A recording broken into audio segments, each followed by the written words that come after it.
orientando mi profesión hacia lo que es la agroecología, que es todo un mundo, y de hecho en 1 hora o 2 horas no es muy poco tiempo para hablar de agroecología, pero nos vamos a centrar en agricultura urbana, tengo entendido. Vamos a tratar de dar algunos matices y al final vamos a dejar algunos conceptos que, en mi opinión, van a servir mucho para quienes quieran conocer más acerca de este hermoso mundo de la agroecología. Bueno, voy a empezar a compartir pantalla. Acá está, me comentan por favor si es que se ve. ¿Está bien? Sí se ve, ingeniero. Sí se ve, ingeniero. Perfecto, muchas gracias. Bueno, como les dije, vamos a hablar un poco vamos a hacer una pequeña introducción sobre la agricultura urbana. Evidentemente una agricultura urbana de base agroecológica. Bueno, no voy a hablar acerca de mí porque ya me presentó Víctor creo que fue. Y nada, empecemos porque el tiempo es corto y no quiero aburrirlos, ni aburrirlas. Primero tenemos que definir qué cosa es la agricultura urbana, ¿verdad?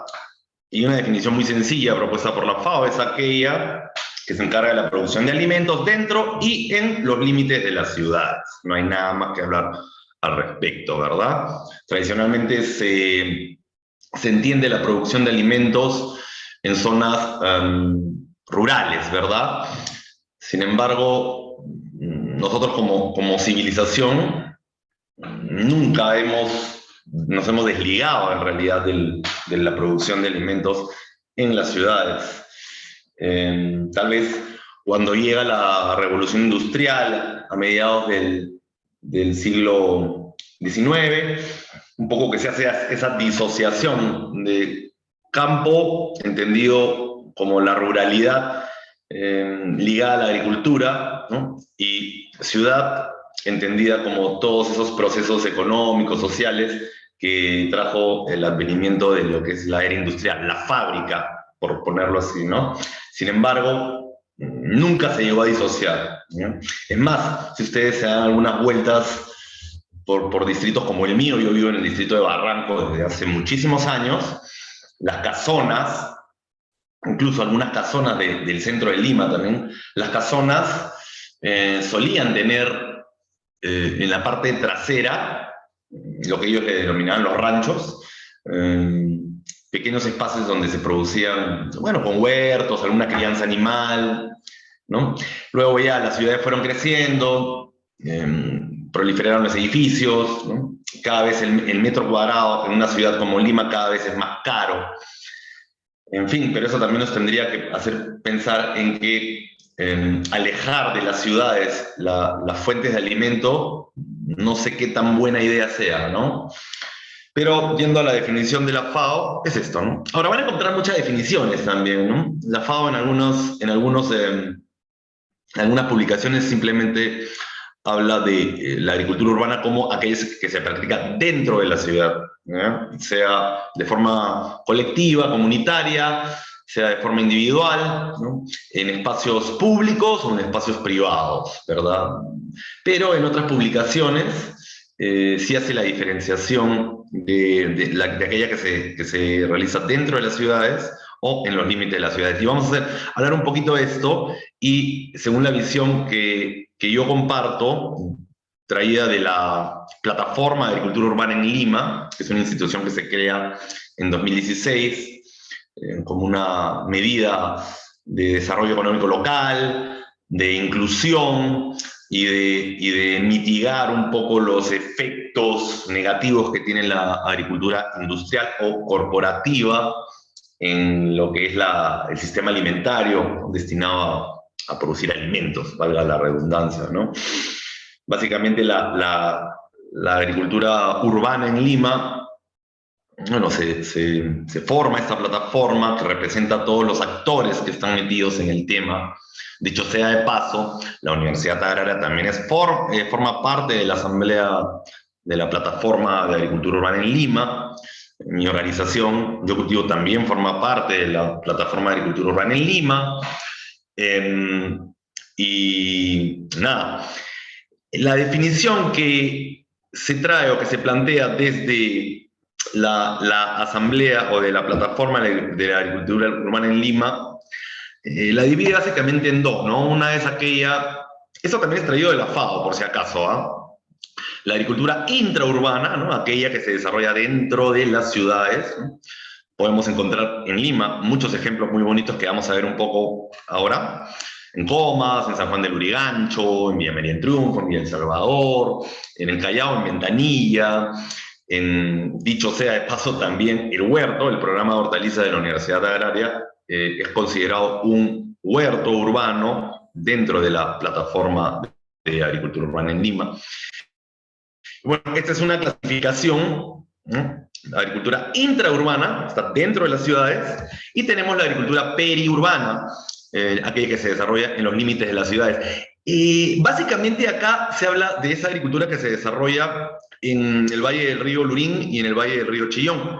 Y esto suena un poco contradictorio o tal vez que necesite un poco más de afinación o de definición, puesto que Lurín es un distrito limeño. Entonces, si planteamos y decimos que la agricultura periurbana es aquella que se desarrolla en los límites de la ciudad, entonces, ¿qué cosa es Lurín? ¿Lurín no es parte de la ciudad de Lima? Bueno, sí es parte de la ciudad de Lima. Sin embargo, si ustedes van tanto al Valle del Río Lurín como al Valle del Río Chillón, o sea, Carabalí o Puente Piedra, alguna zona de San Martín, pueden encontrar, tal vez en San Martín no, tal vez, digo tal vez, pero en Carabalí o por ahí sí todavía van a encontrar algunos predios, ¿no? Cuya aptitud de uso del suelo no ha sido clasificada por la municipalidad como área urbana, ¿no? Puede ser clasificada como un área de transición o puede ser clasificada como un área, un predio rural, ¿no? Agrícola, ¿no? Dicho sea de paso, en 2014, si mal no recuerdo, anduve mucho recorriendo la cuenca del Chillón y a mí algo que me llamaba la atención, es decir, no me llamaba la atención porque en muchos lugares del Perú ustedes probablemente salen y van a encontrar esta escena que les voy a comentar. Yo andaba, bueno, en algunos lugares, en algunos sectores de Caraballo, y veía, por ejemplo, una manzana donde estaban construyendo un edificio, ¿no?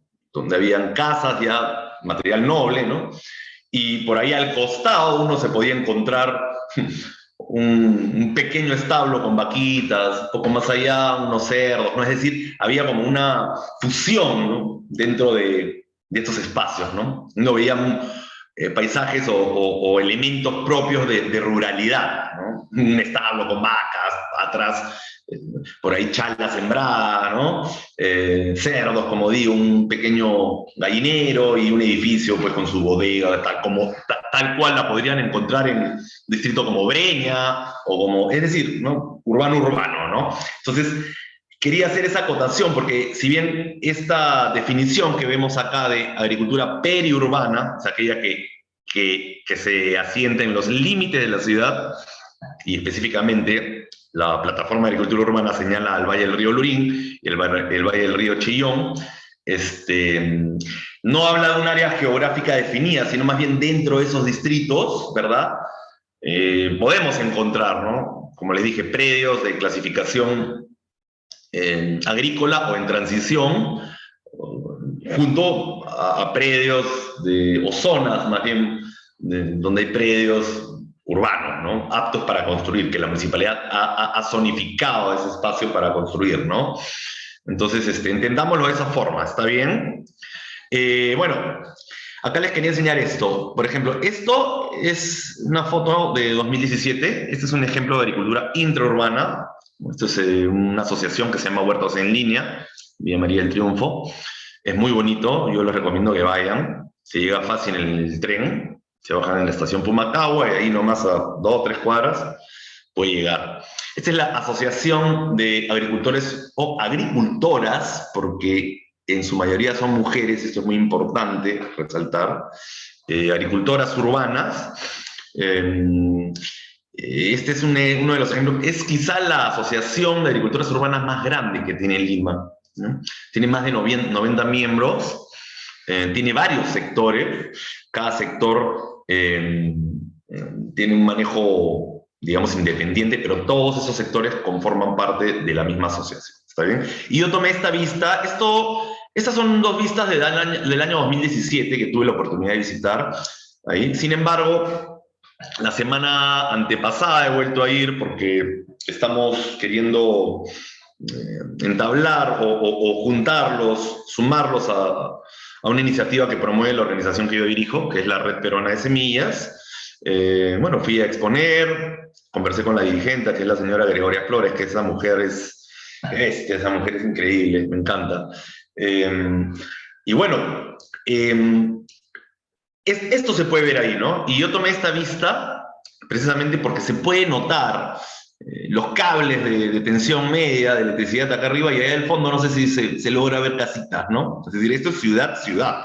Ahí cerca nomás pasa la línea del tren, ¿no? Y esto es lo que este sistema o este conjunto de sistemas es lo que se denomina comúnmente el biohuerto, ¿verdad? O sea, un pedazo, una porción de terreno que se distribuye en camas de cultivo y sobre la que se establecen cultivos de hortalizas, básicamente, ¿no? Esto es un biohuerto, pero los biohuertos no son la única forma de hacer agricultura urbana, digamos, ¿no? Y es más, no necesariamente se tiene que tener un terreno, como que vemos acá, para practicar agricultura urbana, ¿no? O sea, intraurbana o sea, periurbana, ¿ya? Vamos a ver unos ejemplos más adelante. Vamos a ver qué pasa. Esta es otra experiencia en Lima Norte, en Comas. Esto es una asociación que también tiene cerca de 10 años, se llama Maná, Mi Hermosa Huerta. Es un espacio público, municipal, un parque cuyo terreno debe estar teniendo aproximadamente 2.000 metros cuadrados, dentro del cual las y los asociados ocupan cerca de 1.500 metros cuadrados, pero esto es propiedad municipal. A diferencia de lo que había antes, ¿no? Esto de acá, Villa María del Triunfo, Huertos en Línea, este espacio es privado, es decir, ellos pueden entrar, como me lo dijeron la vez pasada, las 24 horas del día, los 7 días de la semana, cuando quieran este espacio. En cambio acá, no, ellas y ellos, los socios y las socias, tienen ciertos horarios para entrar. Ellos no pueden entrar, por ejemplo, un domingo, un sábado, es un poco más complicado, pero igual, manejan sus huertitos, ¿no? Y esto constituye un gran apoyo a la mejora de la dieta familiar, básicamente, ¿no? Ambas experiencias son experiencias que, en primer término, buscan mejorar la dieta de los, o sea, es de autoconsumo, ¿está bien? Y también hay un comercio de excedentes de producción, pero, recalco, esto, el primer objetivo es contribuir a la mejora de la dieta, ¿no? Contribuir a mejorar pues, la calidad de la dieta que tienen los asociados, los vecinos, ¿está bien? Esta es una experiencia de agricultura intraurbana que no es en suelo, no es un biohuerto, ¿verdad? Tomando la definición de biohuerto que les di hace un rato, una porción de terreno en donde se organizan camas de cultivo sobre las que se instalan cultivos de hortalizas. Esto es acá, dicho sea de paso, esta es mi casa, esto es en mi techo, acá arriba de mi cabeza tengo esto, ¿no? Es una terraza que tengo, donde hay más, antes había más macetas y envases de cultivo, ¿no? Se denomina cultivo en envases, ¿está bien? Acá tenemos albahacas, tenemos culantros, un poco más al fondo se ve una maceta con un romero y habían rabanitos. ¿Y por qué pongo al lado derecho estas imágenes? Porque yo me fui una semana y cuando he regresado vi que había crecido tanto que hay que entender cómo es la dinámica. Acá a la derecha hay un edificio alto y digamos la parte de atrás de la persona que tomó la foto, que soy yo, a mis espaldas hay otro edificio alto. Entonces hay muy pocas horas de luz y si a eso le sumamos que esas plantas crecieron demasiado en busca de la luz, evidentemente, le restaron luz a otras plantitas que hay acá pegadas al muro, que son los rabanitos. Entonces lo que hice fue cosechar las albahacas, los culantros, con la finalidad de que los rabanitos pudieran tener más luz, ¿no? Y bueno, procedí a envolverlos en papel periódico y a repartirlos entre mis vecinos. Por eso es que saco esa fotito, ¿no? Bueno, este es un ejemplo de cultura intraurbana en un tercer piso de un edificio en el distrito de Barranco, en cultivo en envases, ¿no? Quisiera hacer esta es otra experiencia de agricultura intraurbana. Esto es en Jesús María, también es cultivo en envases, ¿no? Acá se ven jabas de fruta que han sido cubiertas con plástico, algunas estructuras, unos tutores para los tomates, jabas cosecheras de plástico, también recubiertas con algunos materiales para evitar que el sustrato se escurra, digamos, ¿no? Ambos son dentro de la ciudad, ¿no? Y ambos, o sea, el ejemplo que les puse hace un rato en mi casa, no son biohuertos, es cultivo en envases, ¿está bien? ¿No? Dos tipos de envases, básicamente, ¿no? Lo otro si ven acá, esto era una bañera antigua que había acá en la casa, en el baño. Cuando se remodela el baño, no se sabía qué hacer con esta bañera, ya, al techo nomás, pues, ¿no? Y lo convertimos en envase de cultivo, y ya funcionaba muy bien, ¿no? De lo contrario, esto habría terminado, pues, en un basural, no sé, me imagino, ¿no? Porque esas bañeras ya no se usan.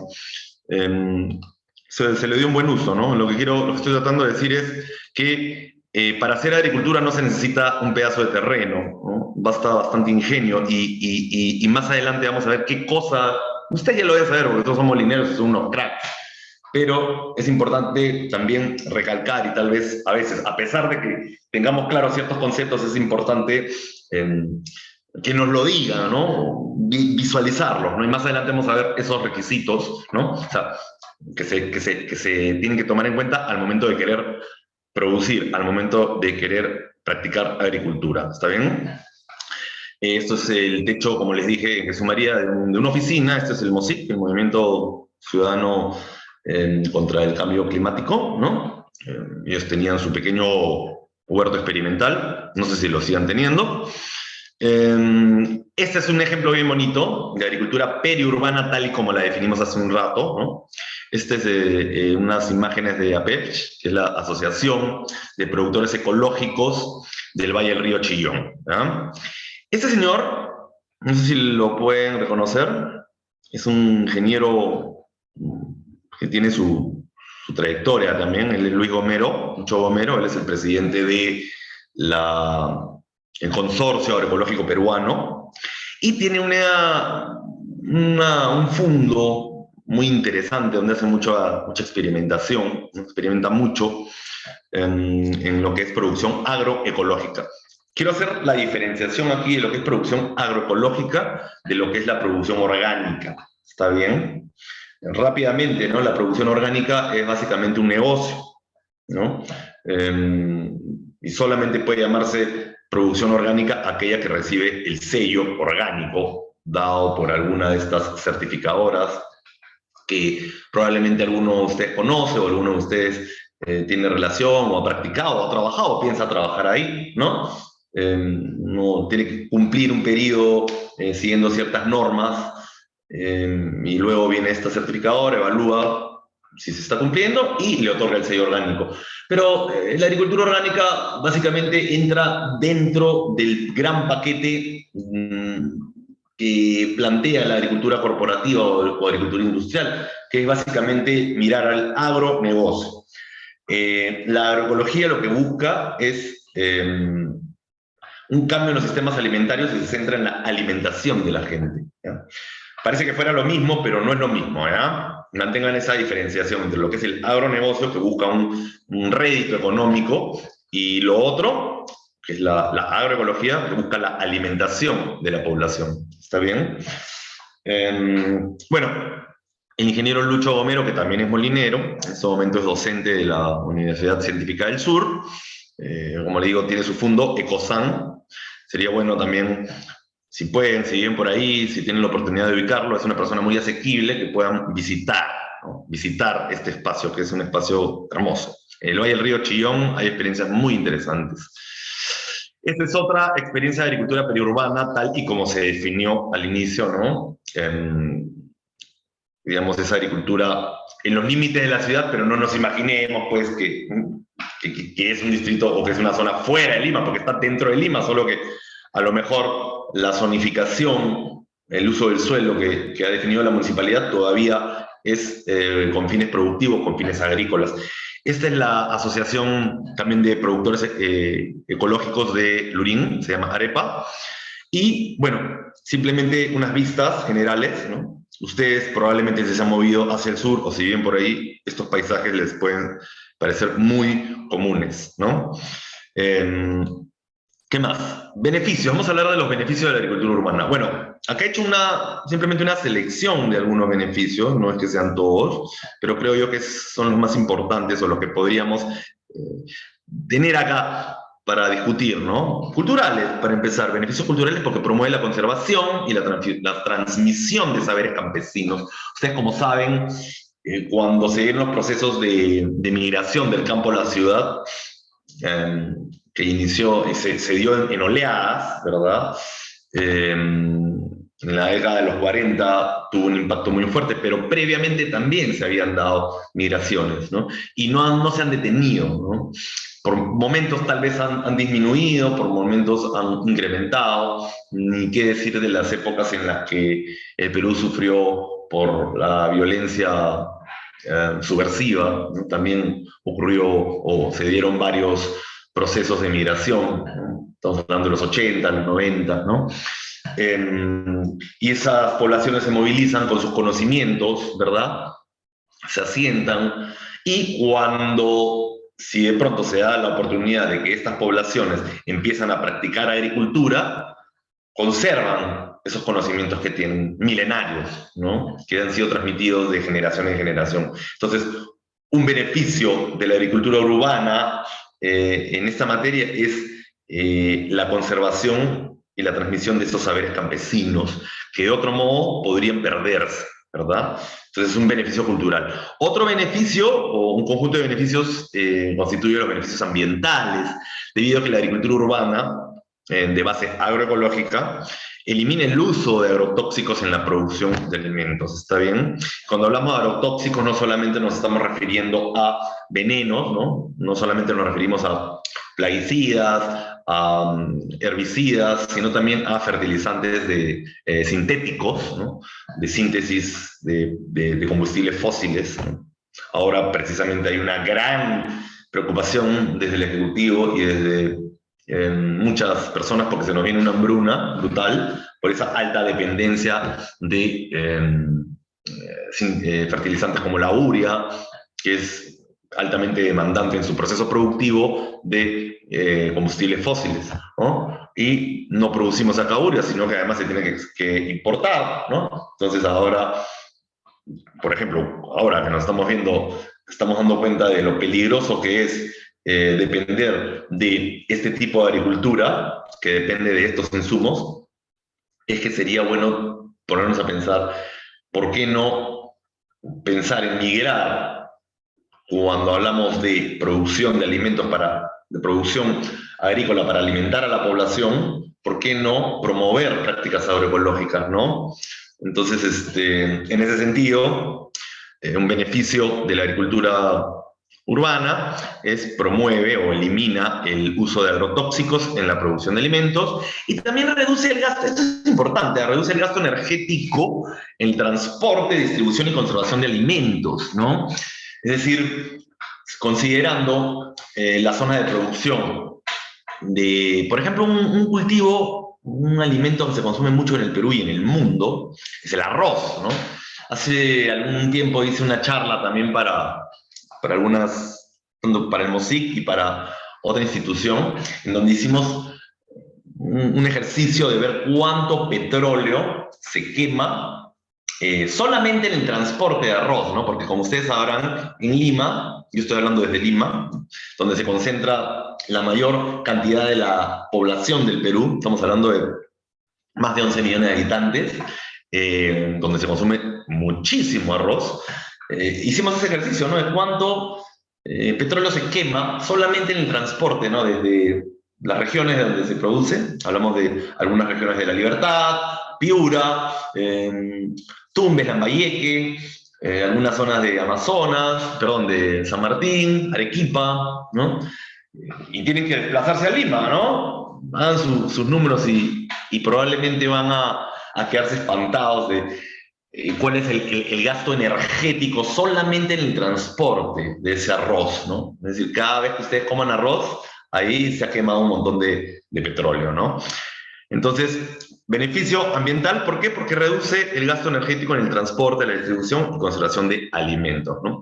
Evidentemente acá en Lima no consumimos arroz, pero siguiendo algunas de las recomendaciones que plantea la agroecología es tratar de consumir lo que se produce local, ¿no? Consumo local, reducción de cadenas de acordamiento de las cadenas de comercialización.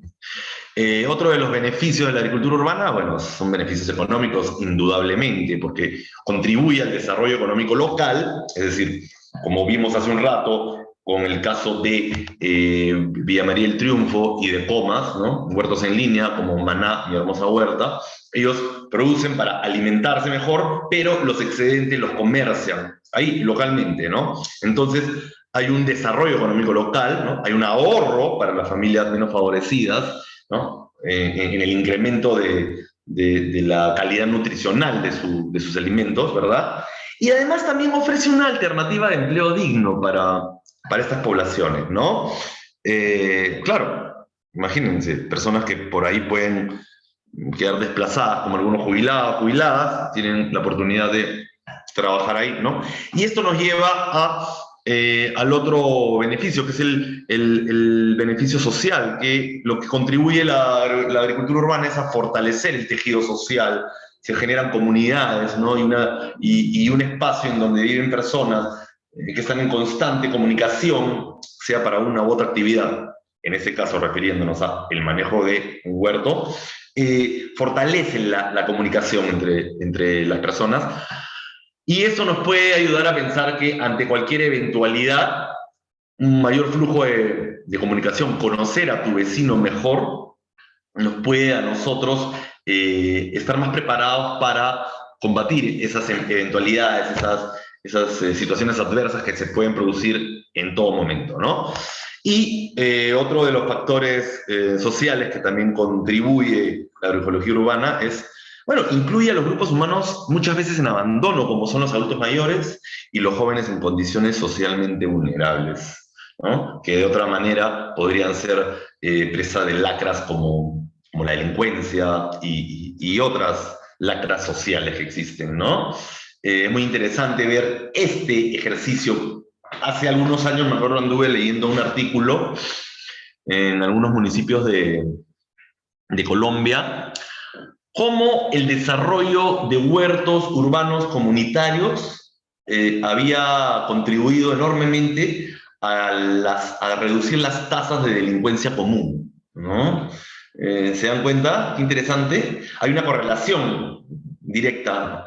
Generas estos espacios, la gente se conoce, incluyes a los jóvenes, ¿no? Hay una comunicación adultos mayores, jóvenes, ¿verdad? Los jóvenes están ocupados, y no les das la oportunidad a las lacras a que capten esos jóvenes, ¿no?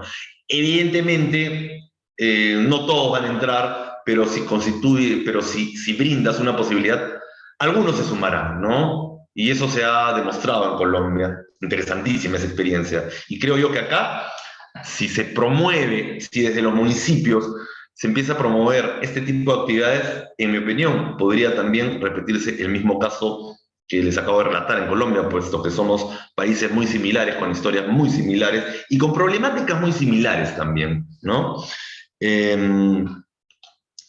A ver, qué cosa, un momento, lo que pasa es que esta barra no me deja, a ver.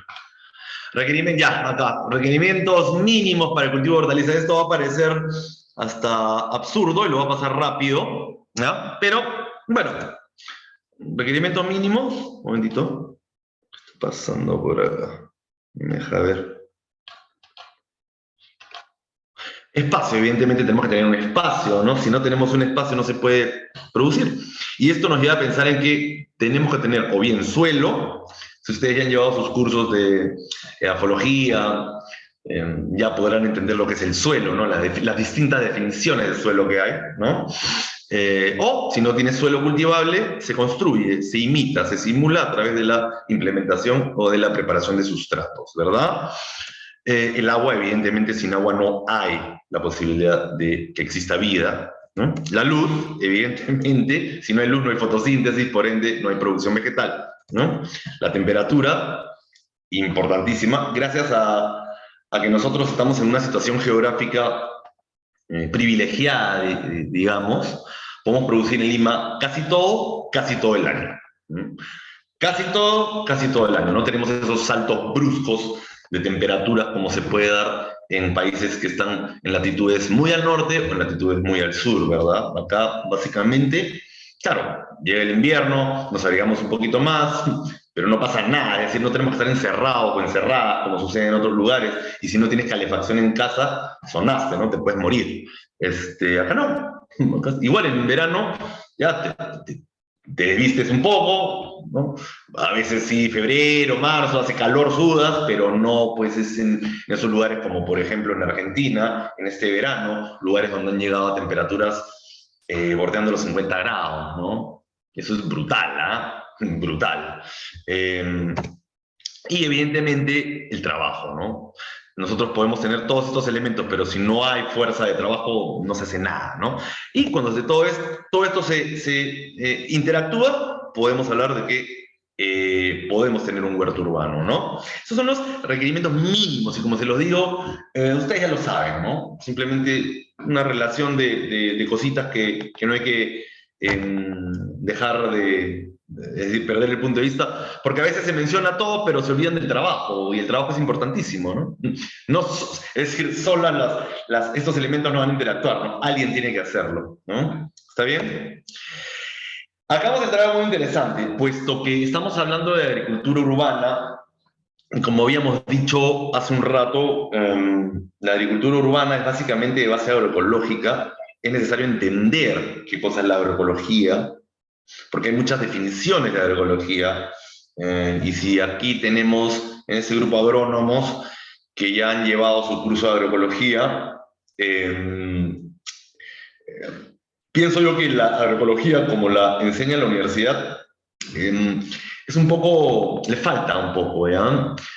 Si bien toma algunas ideas de la agroecología latinoamericana, pienso yo que todavía le falta un poco, pero esa es decisión del departamento, y de todas maneras me enorgullezco y soy agradecido de haber tomado al menos ese curso de agroecología, y ya depende de cada quien profundizar, ¿verdad? Bueno, y vamos a hablar de los fundamentos agroecológicos para la producción, ¿está bien? Y como dije, vamos a hablar de qué es la agroecología. Primero definamos qué es la agroecología. Y la agroecología, dentro de las cosas que busca, es revalorar el conocimiento campesino, ¿está bien? Cuando aparece la agricultura corporativa, digamos, a finales de la Segunda Guerra Mundial, ¿no? Lo que se le conoce como la Revolución Verde, ¿no? Se empezó a ver al conocimiento campesino como atraso, ¿está bien? Y este punto ya tiene para desarrollar horas, no quiero quedarme acá, ¿está bien?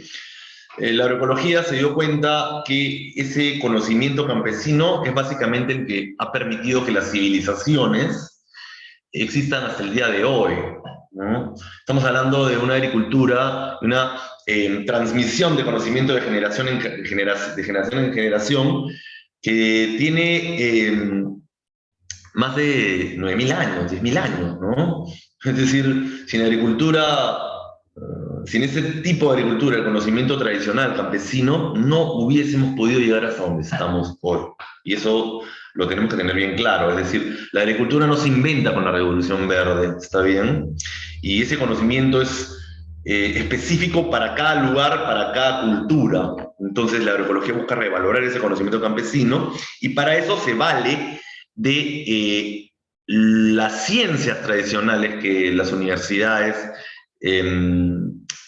buscan conservar, buscan promover, ¿no? Es decir, la agroecología es un espacio de diálogo entre las ciencias con el conocimiento campesino, con la finalidad de establecer principios en el manejo de los agroecosistemas. ¿Está bien? Y acá es una vista, les voy a poner una vista que encontré. ¿Qué plantea la agroecología? Bueno, la agroecología, como le dije hace un rato, plantea un cambio en los sistemas agroalimentarios, ¿no? Tratar de producir de una manera que impacte lo menos posible en el ambiente, proveyendo, rescatando los conocimientos campesinos, porque ellos son los que saben cómo gestionar sus recursos, porque lo han hecho así desde generaciones atrás, ¿no? De la mejor manera, ¿no? Entonces, rescata el conocimiento campesino con la finalidad de impactar lo menos posible en el ambiente, ofreciendo a su vez un producto, un alimento sano. Sano para todos, ¿no? Para el agricultor, para quien lo consume y para el ambiente, ¿no? Acá es una vista que encontré en internet que me parece que grafica muy bien esto, ¿no? Para acá al lado izquierdo tenemos las ciencias tradicionales de la universidad, como la ecología, la antropología, la sociología, ¿no? La etnoecología, el control biológico, la economía, las ciencias agrícolas básicas como la entomología, como la fitopatología, ¿no? Que tienen sus formas y tienen sus procedimientos, un método científico para entender y poder generar conocimiento, ¿no?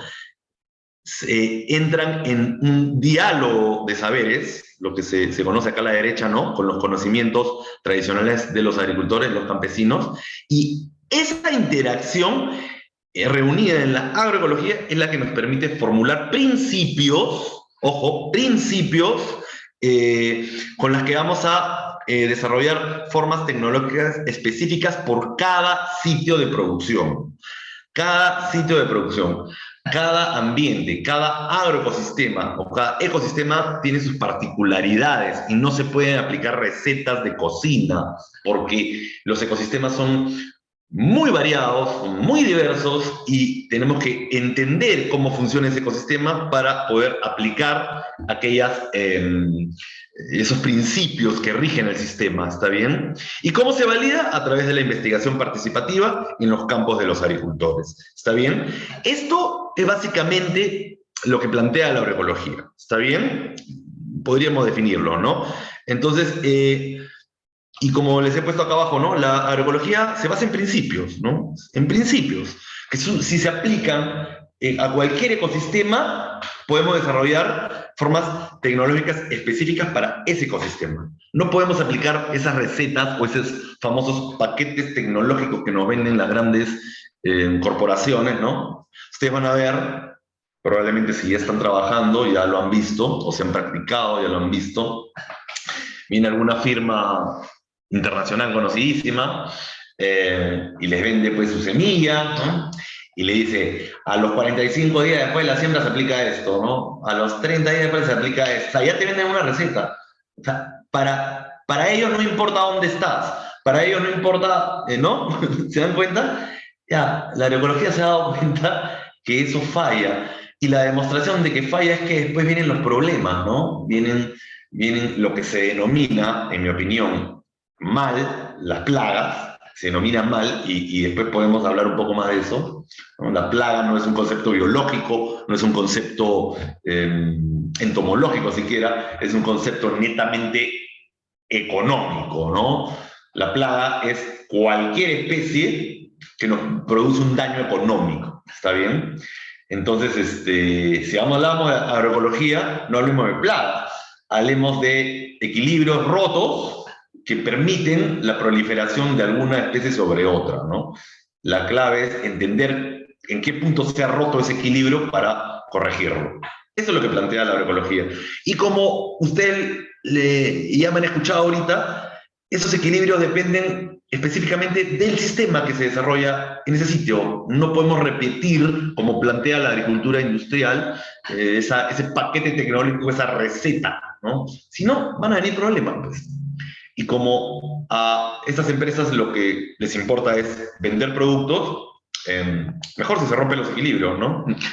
Te van a vender más, ¿no? Entonces quedémonos con esto, por favor, ¿no? La agroecología se basa en principios en lugar de reglas o recetas o en los famosos paquetes tecnológicos, ¿ya? Con los que vamos a desarrollar formas tecnológicas específicas por sitio de producción.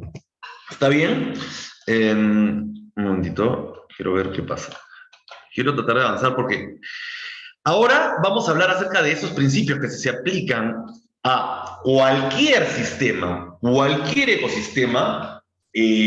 Vamos a lograr entender cómo funciona y vamos a lograr producir de manera agroecológica, es decir, buscando restituir equilibrios rotos por la aplicación de esos paquetes tecnológicos de la agricultura industrial, de la agricultura corporativa.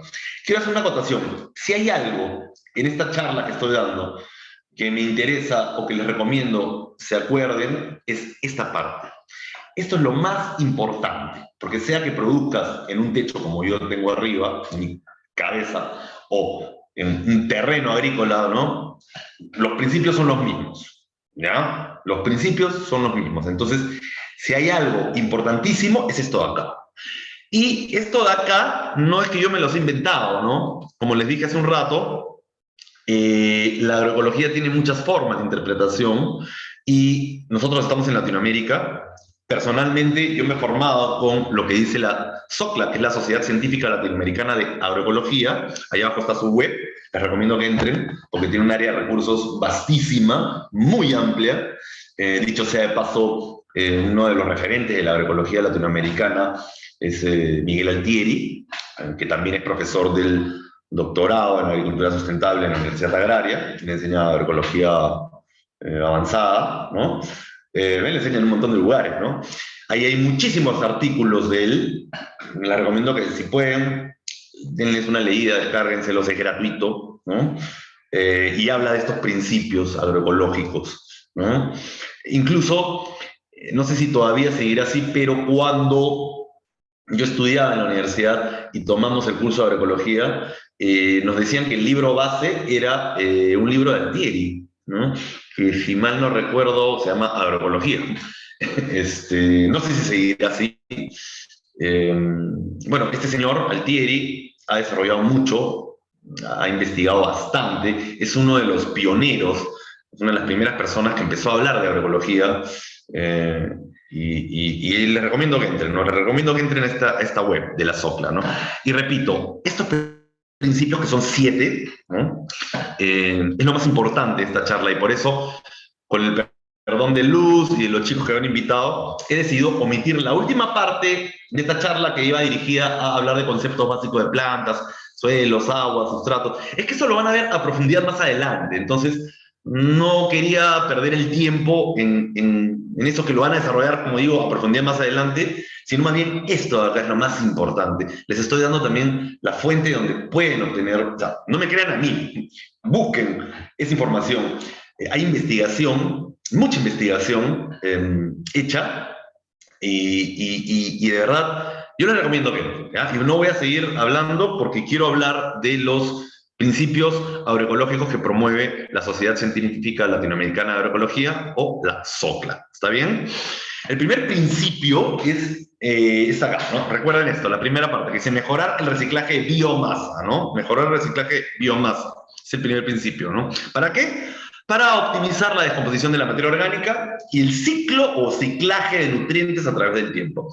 Resumiendo, si algo sale del suelo, que regrese al suelo, ¿no? No lo quemen, no lo boten, pueden compostarlo, ¿no? Pero, digamos, una fórmula sencilla, elemental. ¿Cómo se mejora el reciclaje de la biomasa? Si salió del suelo, bueno, que regrese, nada más, ¿está bien? Ejemplos de biomasa, tenemos muchos, ¿no? Los residuos domésticos siempre que no hayan sido cocinados, ¿verdad? Residuos de poda, residuos de cosecha, toda la biomasa, ¿no? Es decir, todo ese material vivo que alguna vez formó parte de plantas, ¿no? O en este caso, como ven, las cascaritas de huevo, ¿no? Biomasa, huesos, ¿no? Es decir, lo que tengan ahí, biomasa, pueden compostarlo y de ahí regresarlo al sistema. Como digo, no importa si están cultivando en un pequeño espacio como el mío, que no tengo más de 8 metros cuadrados, menos todavía, o en una hectárea, ¿no? El principio es el mismo. ¿no? Aplicar, devolver la materia orgánica que se extrajo de ese sistema, ¿no? ¿Está bien? El otro principio, fortalecer el sistema inmunológico, lo pongo entre comillas para hacer un símil, ¿no? Un símil con los sistemas inmunológicos que tenemos nosotros, ¿no? Por ejemplo, ¿no? Los sistemas inmunológicos de los sistemas agrícolas básicamente se deben a la presencia de lo que se denomina en la agroecología como la diversidad o la biodiversidad funcional, representada en los enemigos naturales, ¿no? Acá vemos una avispita que está aspirando néctar de unas florcitas, ¿verdad? Pero sabemos que muchas especies de avispas ponen huevos en larvas o en estadios inmaduros de insectos que potencialmente nos podrían causar daño, ¿no? Si nosotros procuramos generar espacios para que este sistema inmunológico se fortalezca, vamos a tratar o vamos a contribuir a que se restablezcan ciertos equilibrios que se rompen, por ejemplo, cuando metemos un veneno, ¿no? Veneno no solamente mata al insecto que nos trae un problema, sino también mata a otros insectos, dentro de ellos los enemigos naturales o lo que nosotros denominamos la biodiversidad funcional. ¿Está bien? Acá ustedes, si son agrónomos, esto lo han visto en su curso de control de plagas, ¿no? O en entomología agrícola, ¿no? Tenemos básicamente dentro de los enemigos naturales los predadores en sus formas adultas, por ejemplo, ¿no? Tenemos acá nuestro Podicus, nuestras crisopas, nuestros coccinélidos, ¿verdad? Pero también predadores en estadios inmaduros, ¿verdad? Acá abajito tenemos estadio inmaduro del mismo Podicus, acá arriba. Este es un chinche, ¿no? Para quienes no sean agrónomos, les interese esto, ¿no? Chinches, predadores, tanto en estadios adultos como en estadios inmaduros. Tenemos la larva de la crisopa, igual las larvas de los coccinélidos. Y es importantísimo recalcar que, está bien, los adultos son, es decir, se alimentan, ¿no? de organismos o de animalitos que pueden causarnos daño, pero, como bien saben quienes han llevado ya sus cursos básicos de entomología, las larvas son mucho más voraces, puesto que están constantemente o están generando, buscando la materia y la energía que se va a permitir después cambiar o realizar su proceso de metamorfosis, ¿verdad? Por eso son mucho más voraces que los estadios adultos, ¿no? Hablamos de estos enemigos naturales, como los predadores, pero también tenemos parasitoides, ¿verdad? Que simplemente no voy a poner el ejemplo acá, por si no lo vamos a hacer larga, ¿no? ¿Y cómo nosotros mejoramos el sistema inmunológico? Esto es muy interesante, ¿no? ¿Cómo fortalecemos el sistema inmunológico? Esto lo vi en Villa María del Triunfo, ¿no? Tratemos de incorporar hábitats, ¿no? Hace un rato les enseñé, por ejemplo, esto de acá, ¿no? Si sabemos que a un género de avispas o de otro insecto que pueda ser predador o parasitoide, le atraen ciertas condiciones, ciertas especies, bueno, sembremos esas especies, es decir, generemos ese hábitat favorable para que este insecto se sienta cómodo en nuestro ecosistema. ¿Está bien? Y acá le estaba enseñando, esto lo vi en Villa María del Triunfo en 2017, yo pasaba por ahí y en eso vi esta madera ahí tirada, ¿no? Y me llamó la atención y me quedé mirando, ¿qué hace eso ahí? Y de pronto salió esto, salió un abejorro del hueco.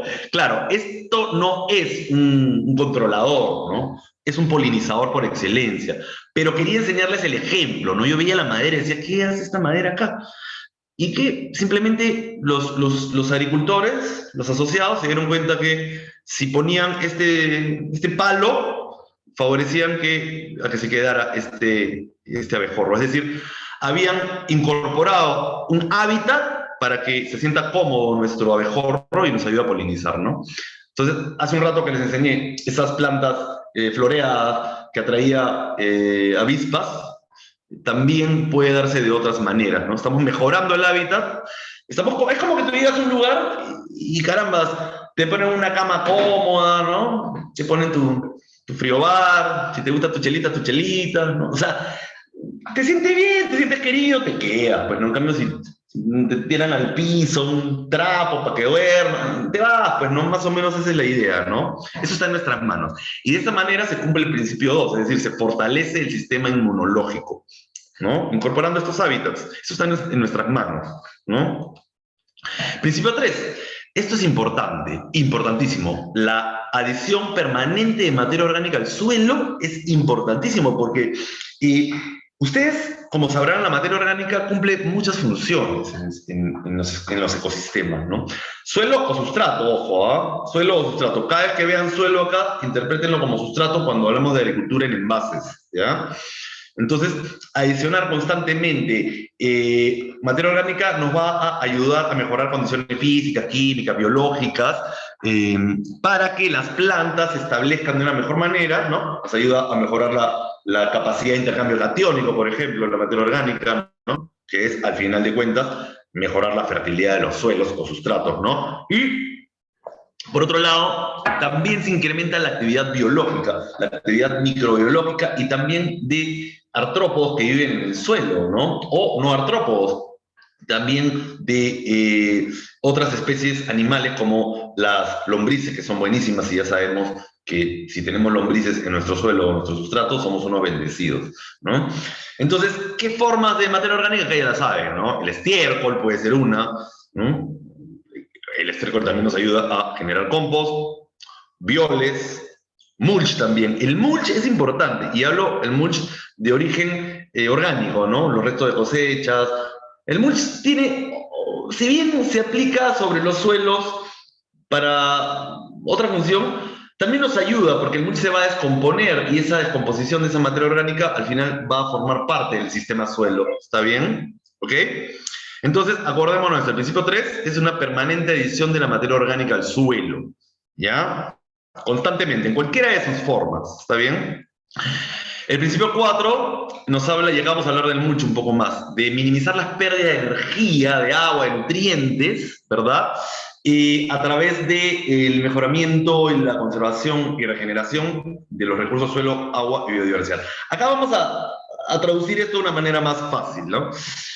Lo peor que podemos tener en un sistema, en un agroecosistema, es el suelo pelado, por ejemplo, ¿no? Podemos perder fertilidad, podemos perder nutrientes, podemos perder agua sobre todo, y acá en costa, si estamos todos en costa, entenderemos que el agua es un recurso muy escaso y no se debe desperdiciar, ¿no? Entonces, por ejemplo, una de las formas de minimizar esas pérdidas de agua, de nutrientes, es adicionando mulch o acolchado, ¿no? El mulch es una palabra, pues, de raíces inglesas. Nosotros le podemos decir acolchado, pero ya se usa mucho, pues, ¿no? Entonces, cubrimos el suelo pelado y con eso reducimos la pérdida de agua, ¿verdad?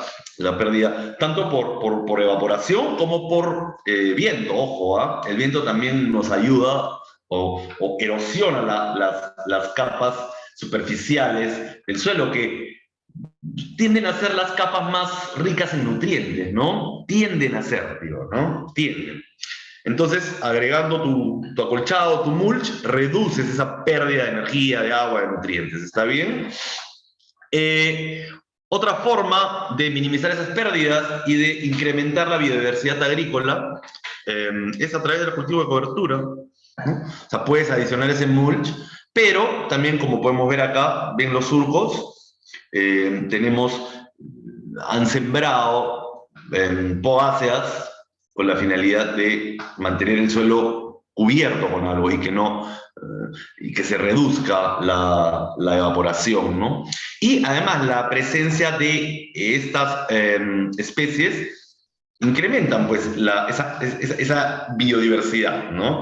Y las raíces en el suelo constantemente están intercambiando materia orgánica con el entorno, ¿no? En la rizósfera, ¿no? Constantemente están intercambiando materia orgánica con el suelo, ¿no? Acá a la derecha podemos ver un campo, ¿no?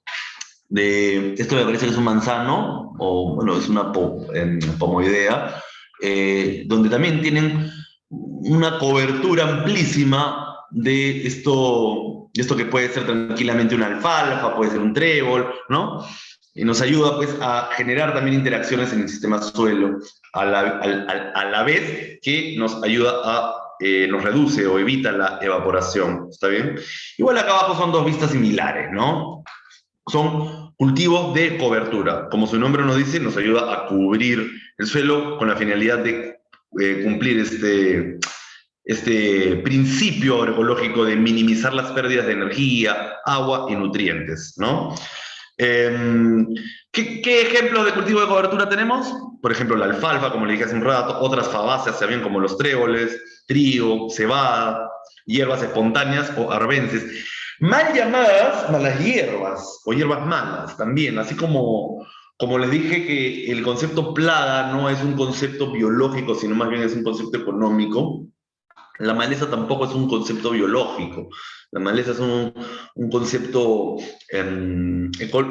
tal vez económico también, no sabría de dónde viene ese concepto, pero nosotros, desde la agroecología, las llamamos hierbas espontáneas o arbences, ¿no? Y que también cumplen funciones. Es decir, si tú tienes, yo por ejemplo, en esa bañerita que les enseñé que tengo encima de mi cabeza acá, la tengo permanentemente cubierta de oxalis, ¿no? De ese trebolecito que no es fabácea, sino es una oxalidácea, ¿no? Y me da muy bien porque mitiga un poco la evaporación del agua, ¿no? Entonces yo puedo pasarme varios días sin regar, ¿no? Y no pasa nada, está ahí. Además que me ayuda también a atraer otra fauna, otra microfauna, ¿no? Me ayuda a hacer lo que se denomina como más complejo el sistema, ¿no? Entonces acá tenemos algunos cultivos de cobertura que podemos usar. ¿Para qué? Para cumplir el principio número 4, el de minimizar las pérdidas de energía, agua y nutrientes y recursos genéticos. ¿Está bien? Principio 5, este es hermoso. Diversificación de especies y de recursos genéticos en el agroecosistema. 1, a través del tiempo, del espacio y del paisaje. Ahorita vamos a ver a qué nos referimos con eso, ¿no? Pero acá la clave es la diversificación de especies y de recursos genéticos. Es decir, tenemos una especie, pero no necesariamente vamos a utilizar siempre la misma variedad, ¿no? Priorizar siempre variedades locales, criollas, como se les conoce también, ¿no? Y diversifiquemos, ¿no? Por ejemplo, acá a la derecha ven que son lechugas todas, pero podemos contar hasta 3 tipos de lechugas, ¿no? Son tres variedades de lechugas, ¿no? Entonces es una diversificación. Por el lado derecho, en la imagen de la derecha, varietal, ¿no? Tenemos lechugas, diferentes tipos de lechugas, diferentes variedades de lechugas. Y al lado izquierdo podemos ver que han sembrado zanahorias, ¿no? Cebollas, rabanitos, y al fondo se ve un poco de poro, es decir, tenés una diversificación específica, es decir, diferentes especies, no al monocultivo, ¿está bien? Y ahora vamos a ver de qué manera es que esa diversificación se da en el tiempo a través de las rotaciones de cultivos, por ejemplo, ¿no? Ahora siembras una col, la siguiente campaña ya no siembras col, puedes sembrar, o sea, col asociada con otros cultivos, ¿no? Col la puedes asociar, imagínate después que haces tú una línea con frijol, otra línea con col, otra línea con tal vez una zanahoria, a la siguiente temporada cambias, ¿no? Cambias, de esa manera también ayudas a romper los ciclos de algunos insectos que nos puedan traer problemas, los mal llamados plagas. Siempre lo voy a repetir, porque no se debería llamar plagas, en mi opinión, y si estamos hablando de agroecología, nos vamos a dar cuenta que toda especie que está en un agroecosistema cumple una función. ¿Está bien? Acá hablamos de, por ejemplo, la diversificación, ¿verdad? Que hablamos hace un rato. No se ven muy bien las imágenes, pero podemos ver acá en la foto de la izquierda, ¿no? Tenemos unas brásicas a la izquierda, una línea de diferentes especies de lechuga, variedades de lechuga. Más allá se ven, puede ser ajo, puede ser cebolla, y van alternando, ¿no? Entonces en el espacio alternan, ¿verdad? Entonces de esa forma diversificamos en el espacio una cama de brásicas, otra cama de lechugas, que además son diferentes variedades de lechugas, y otra cama de aliáceas, por ejemplo, ¿no? Le metemos pues, por ahí unas líneas de cebolla, unas líneas de ajo, de poro, qué sé yo, nos vamos alternando, ¿no? Y a la derecha podemos ver, este es un sistema agroforestal, ¿no? Tenemos café asociado con una especie maderable, ¿no? Esto, si mal no recuerdo, es Grevilea, lo que pasa es que no se ve muy bien. Entonces muchas personas, además que el café, como algunos de ustedes, no sé si tengan relación con el café de cierta altura se cultiva bajo sombra, necesita sombra, entonces lo asocias con un árbol que te puede dar además madera, ¿no? En algunos lugares, como he visto en la Sierra de Piura, por ejemplo, en la Sierra de Piura se produce un café muy rico, asocian con plátano, por ejemplo, ¿no? Le ponen su banano, su café y rico, todo rico, ¿no?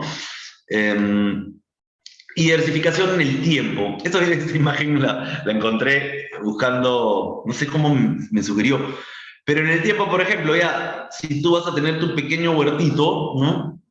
Imaginemos que has sembrado en algún momento para obtener ciertos productos con los que te puedes hacer una ensalada, ¿no? Frijoles, perejil, zanahoria.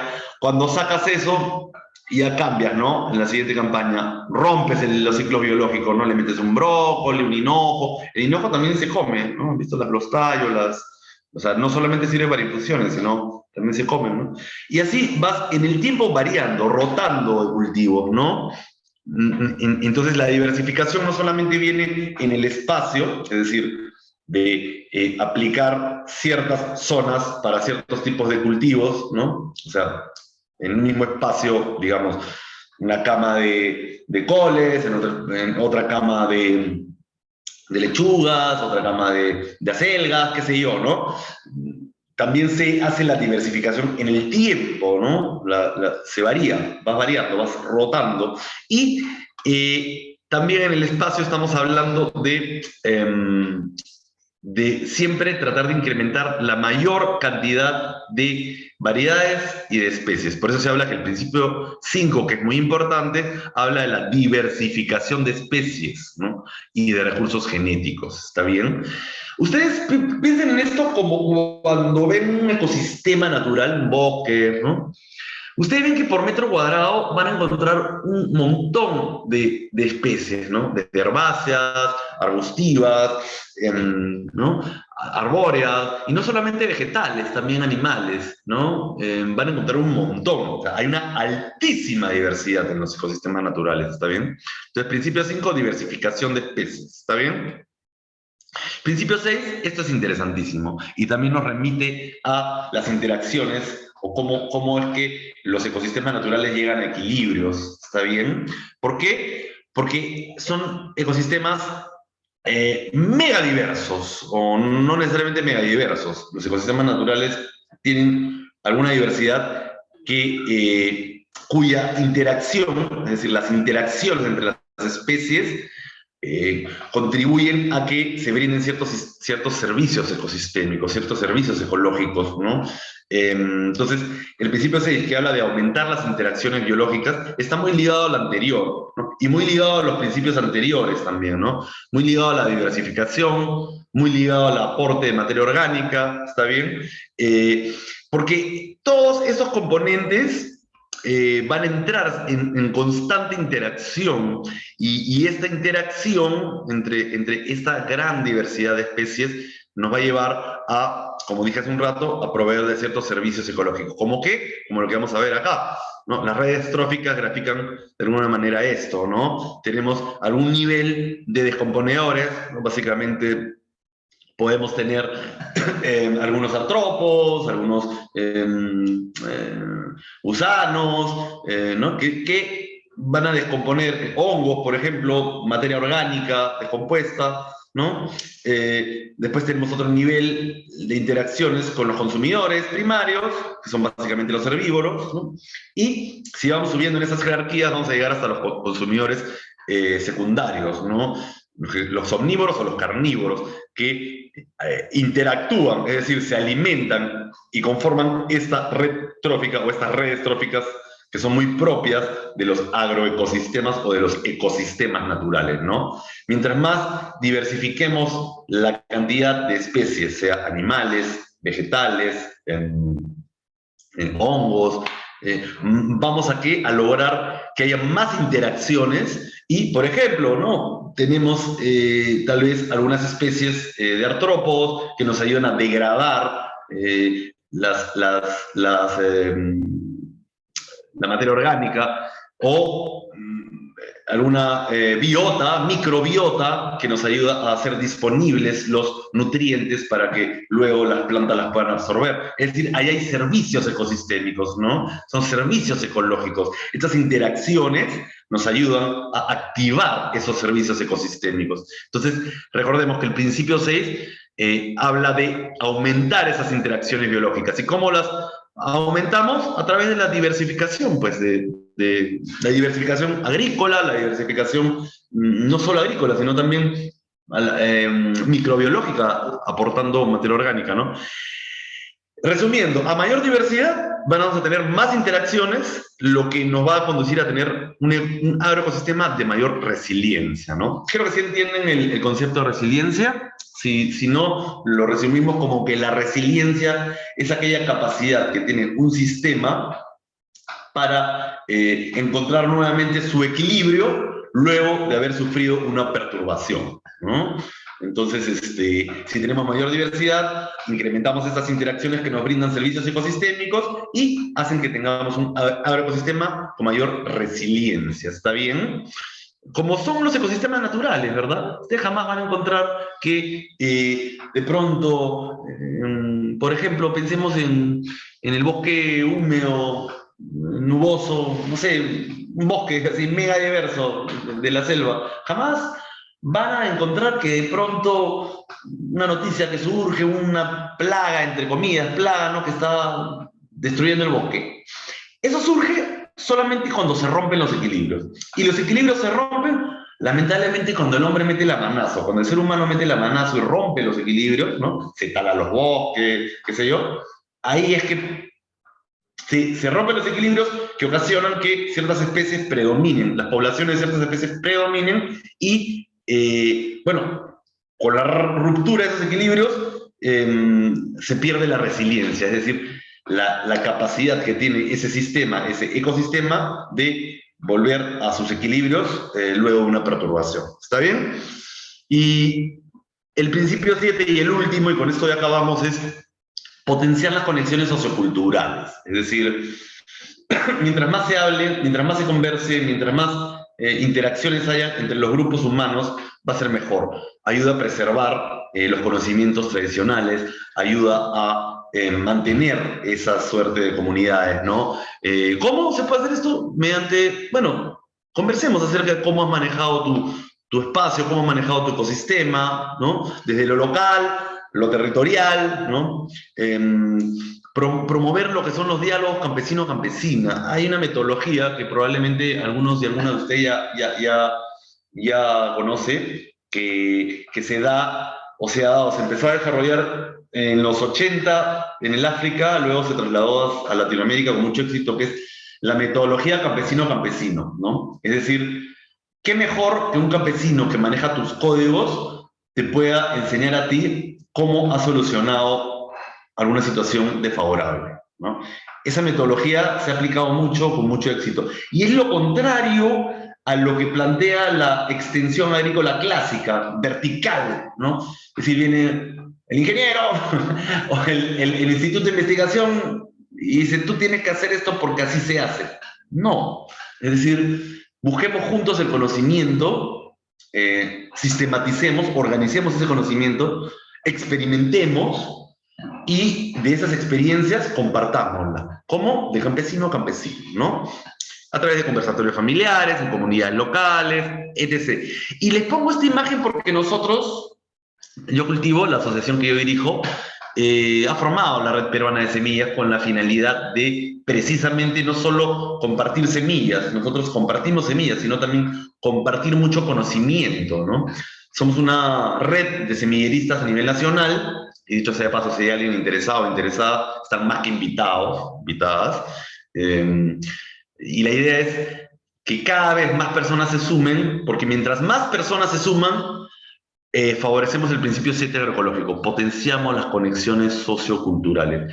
Cada persona viene con todo un mundo, ¿no? Y nadie es dueño de la verdad, ¿no? Entonces, ¿por qué no compartir? Y la Red Peruana de Semillas nos sirve para eso. Y acá les quería mostrar una fotito, ¿no? Nosotros Nos encontramos en lo que venimos organizando desde febrero, que son encuentros de intercambio de semillas, ¿no? Esto se realizó en Lurín, en la asociación Arepa, que les enseñé hace un rato, ¿no? Tuvimos algunos eventos, acá está, se hizo un pago, no pago, se le denomina agradecimiento a la tierra con la maestra Arusa Pacha. Tuvimos algunos eventos bonitos y al final, bueno, este fue nuestro núcleo inicial, ¿no? Acá abajo a la derecha. Luego, el domingo pasado, este de acá de pasar, realizamos nuestro segundo intercambio de semillas. Como pueden ver acá a la derecha, el grupo creció. Nos encontramos en constante crecimiento. Realizamos algunas cositas, tuvimos el apoyo de Serpar, lo realizamos en el Parque Zonal Huáscar, en Villa El Salvador. Y de esta manera lo único que les quiero decir es que esta es una de las formas que nosotros tenemos acá para poder cumplir con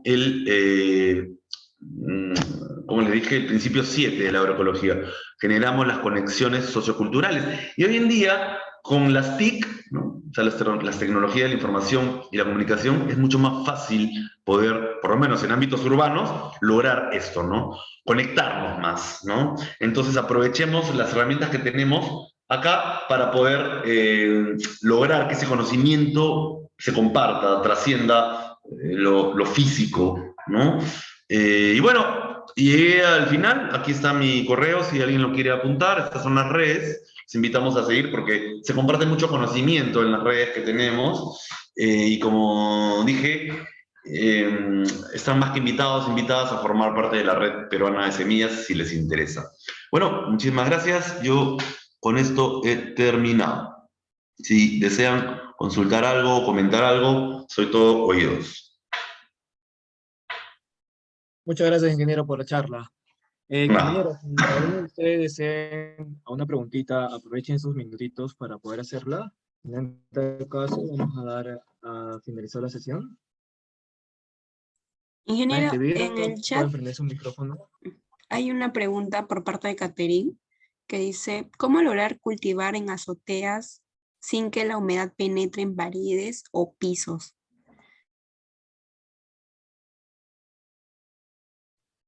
Ingeniero, está con el micrófono apagado. Interesante.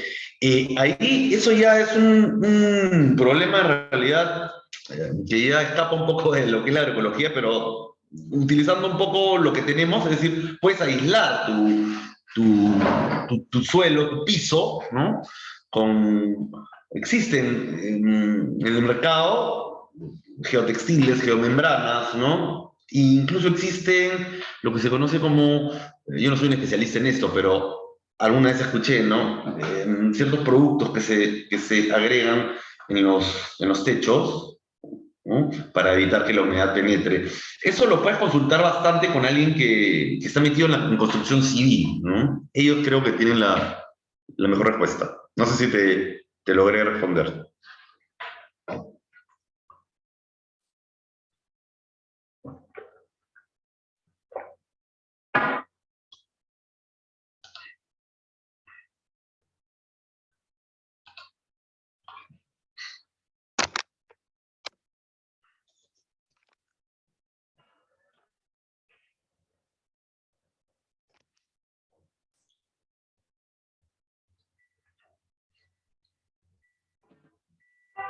Chicos, ¿alguno tiene una pregunta para el ponente? ¿Algo que no quedó claro o algo que quieran despejar?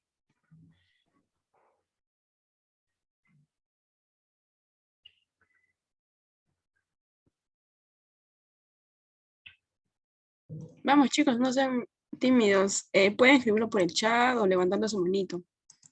A ver, Tengo una Adriel pregunta tiene del una chat. pregunta.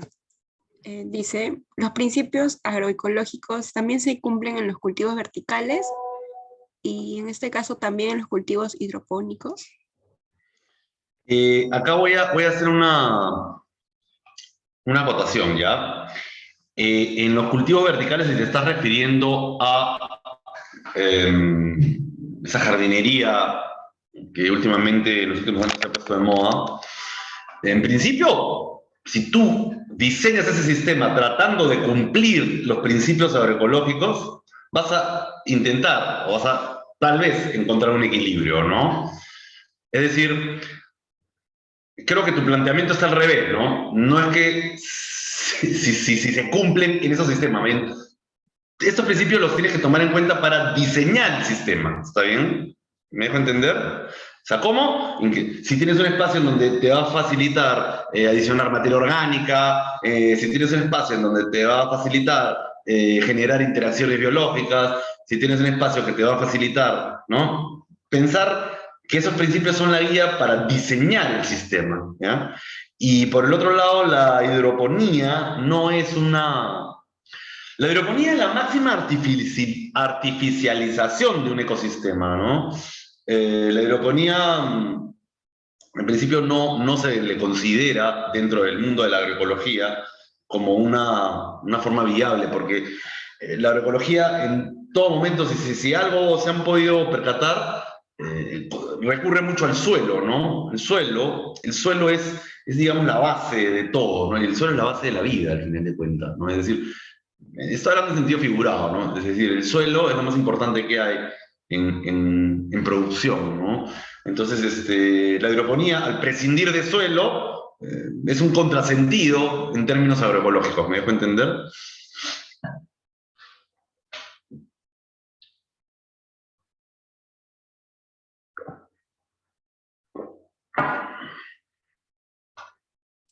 Bien, gracias, ingeniero. Si alguien tiene otra pregunta, por favor, que la haga para luego dar pase a lo que es el formulario que lo vamos a pasar aquí por el chat. ¿Sí? ¿Nadie más tiene alguna otra pregunta? También puede prender su audio, o tal vez una pregunta por el chat.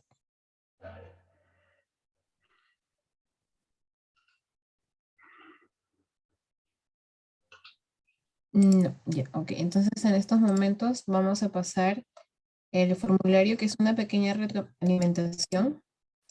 Sí, aquí mi compañera lo está pasando por el chat.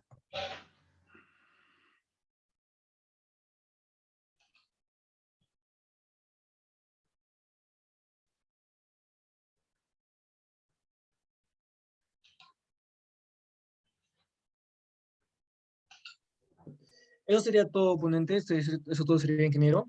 Se le agradece de antemano su participación. La charla que dio estaba muy interesante. Y más que todo, la última parte que nos incentivó a nosotros mismos a investigar.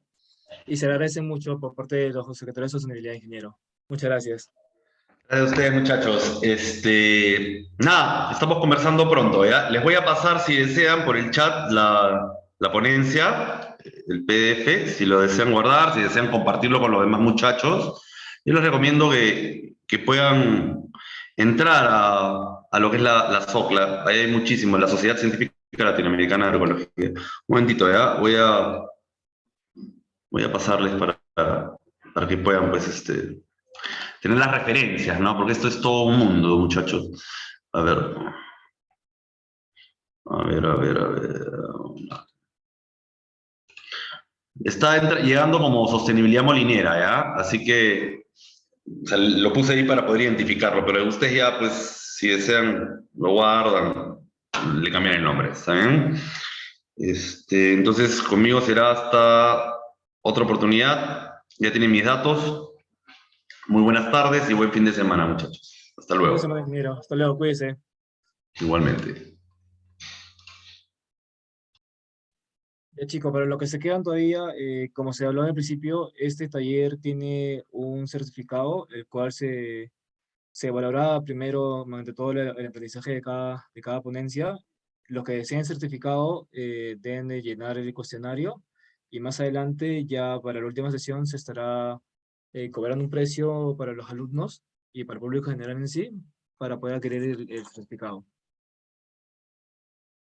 Sí, chicos, tienen un tiempo de 20 minutos para rellenar el cuestionario. Son preguntas básicas que el ponente ha estado hablando en clase, bueno, en la ponencia de hoy, y no es nada del otro mundo. Tienen 20 minutos, chicos, luego ya se va a cerrar el formulario.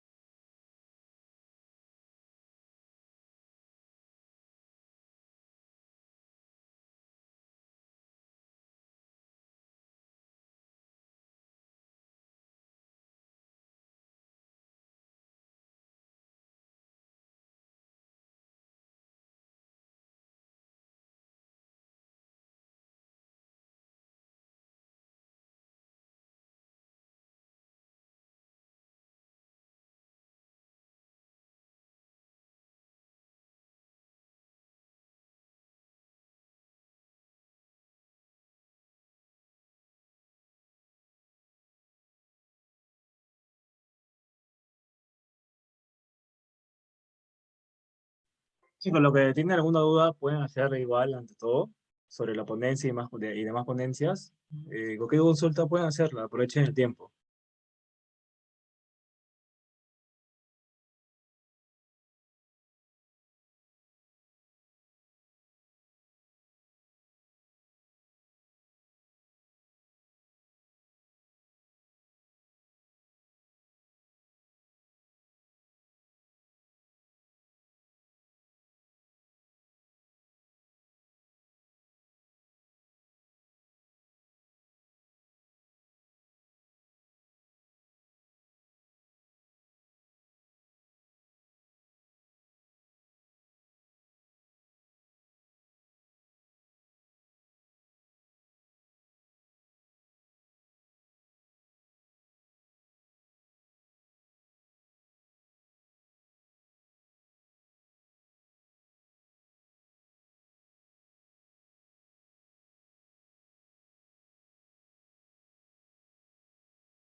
Ya chicos, como nadie tiene ninguna otra pregunta, daremos fin a la sesión de hoy. Recuerden que el cuestionario tiene un aproximado de 20 minutos para poder contestarlo, con lo que deseen el certificado más adelante. Asimismo, lo que todavía no han visto el link, se estará pasando al grupo de WhatsApp. Y lo que no está en el grupo de WhatsApp, en la publicación de Sostenibilidad Molinera está el link del grupo. Un placer chicos, cuídense.